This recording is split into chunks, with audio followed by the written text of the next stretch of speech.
Rubber bridge guitars are absolutely everywhere right now. The phenomenon of rubber bridge guitars. Rubber bridge guitars. Rubber bridge guitars. Rubber bridge guitar. Rubber bridge guitar. Rubber bridge guitar. Actually, it's a rubber saddle. In case you missed it, here's what they sound like.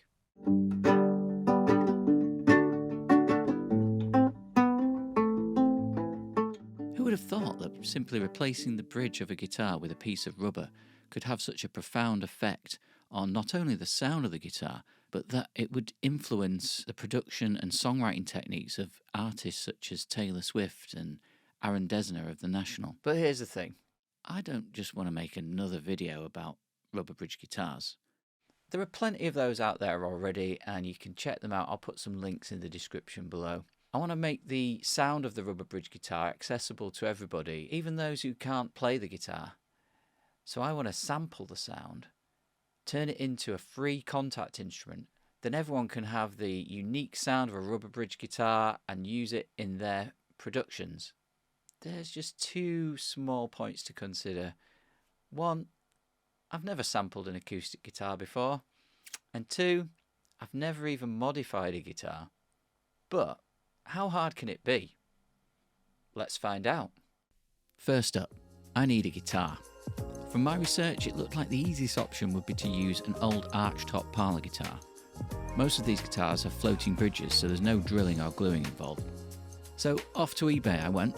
A lot of rubber bridge conversions I'd seen were done to vintage 1960s or 50s Harmony or Silvertone parlour guitars. But I'm in the UK.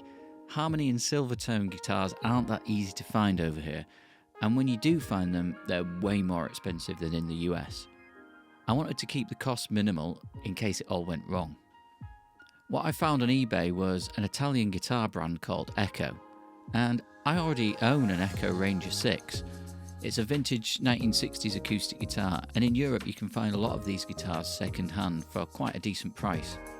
It didn't take me too long to find an Echo parlour guitar, and as luck would have it, in the same city where I live.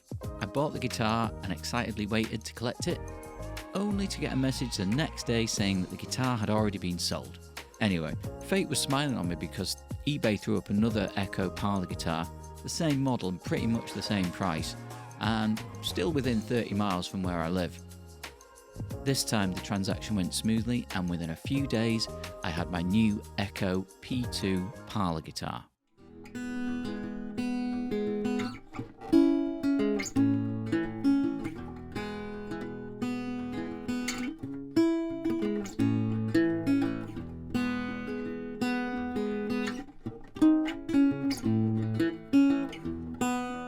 Next, I needed rubber. YouTube told me that the best material was jeweler's bench block, so off to Amazon I went and ordered some, along with flat wound strings and a magnetic sound hole pickup. Fitting the rubber bridge itself is really not that hard. Cutting the rubber is. You need the right type of thin-bladed hacksaw, which I don't have. The first saw I used was too thick, and the second option, sort of a craft knife, was too flimsy, but I persevered and managed to cut the rubber to size. I had to cut the grooves for the strings in exactly the right place, again using the thin craft knife, and after that it was just a case of slackening the strings off and sliding the old bridge out before putting the new bridge into place. And hey presto, we have a rubber bridge guitar.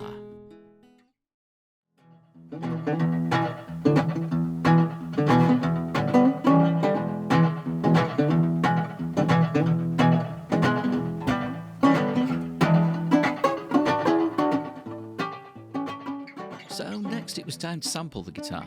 But how do you sample a guitar? Should I sample every note? Should I sample different volumes or velocities? Should I record round robins, which, in case you're wondering, are just alternative versions of the same sample to make the instrument ultimately sound more realistic? This video really helped me, and so did this sampling template, which is from Piano Book. In the end, I decided to sample every 3 notes, so going up from the low E in minor thirds all the way up 3.5 octaves.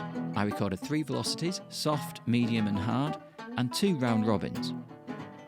It took a while, but when that was over, that's when the fun bit begins. Building the instrument in Kontakt is time-consuming, but even though it's a long process, you know that ultimately it's going to sound amazing, so it's well worth putting in the work.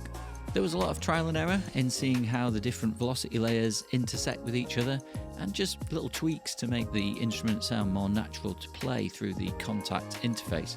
Noise reduction took a long time.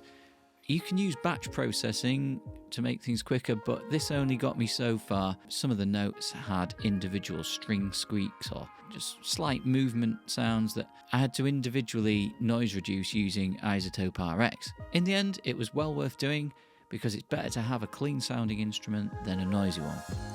The most fun part came towards the end when I had to create the user interface, adding effects, routing, controls, buttons, dials, and the background graphics.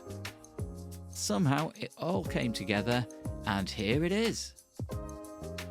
The Rubber Bridge acoustic guitar for Kontakt. So here we are in the main interface of the instrument, and at the bottom there is an info panel. So if you click on that, it gives you some information about the types of microphones that we use to record the instrument and the signal chain for the effects. There are some snapshots which you can choose from the drop down menu at the top, so let's have a listen.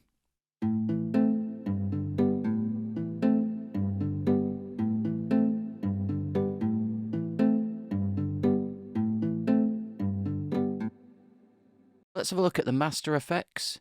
Here we have the Abyss control, which acts like a very long reverb. It is actually a delay, but it uses feedback to sustain the effect to give the impression of a very long, cavernous reverb. There is a more standard reverb effect which we have here, and you can blend these two effects to taste. But if we just dial these two controls back a little bit and have a listen.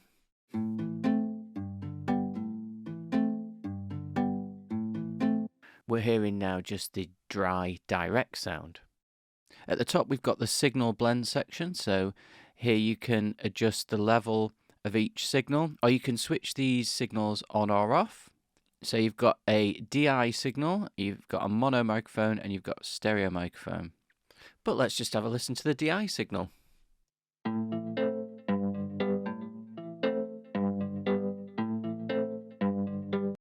So this section for DI delay, this only affects the DI signal, but we can manipulate the timing of the delay with these controls. And we've got the time in milliseconds, we've got the feedback level, and the mix level for the delay effect.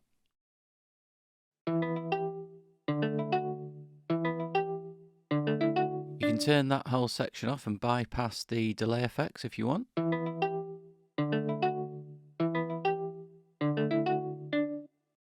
And in the next section, we've got amp and cabinet controls. The amp itself has got an inbuilt tremolo effect, so you've got controls for depth and speed of the tremolo. There is also an amp simulator built into this effect, which you can bypass if you turn it off here. And then finally for the DI signal, you've got the cabinet, which emulates a speaker cabinet, and you have controls here for the EQ, bass, and treble. You can also bypass it by turning it off here.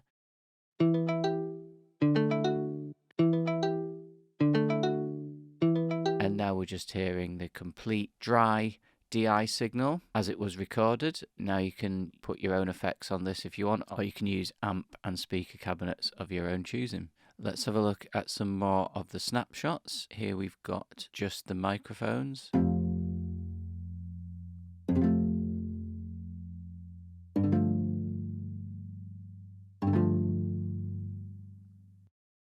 So the mono signal is a mono tube microphone, and the stereo is a pair of omnidirectional microphones. You can also flip the phase of these signals. So by turning the phase on, it means the signal is inverted from the original recording. So you can experiment with these controls just to see if inverting the signal creates an interesting effect. This is just the mono microphone, so let's have a listen to this snapshot.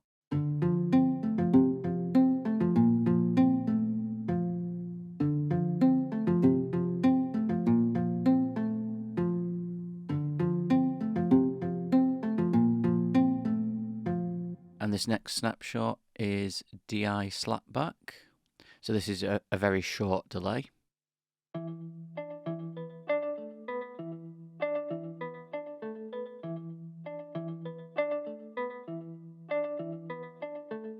Then we've got just the stereo mics.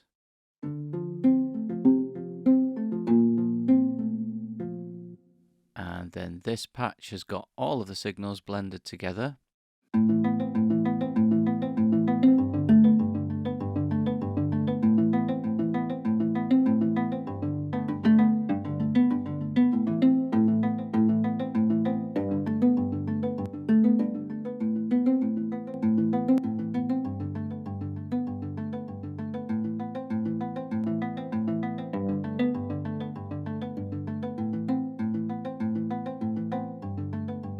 And this next snapshot is called Cinematic.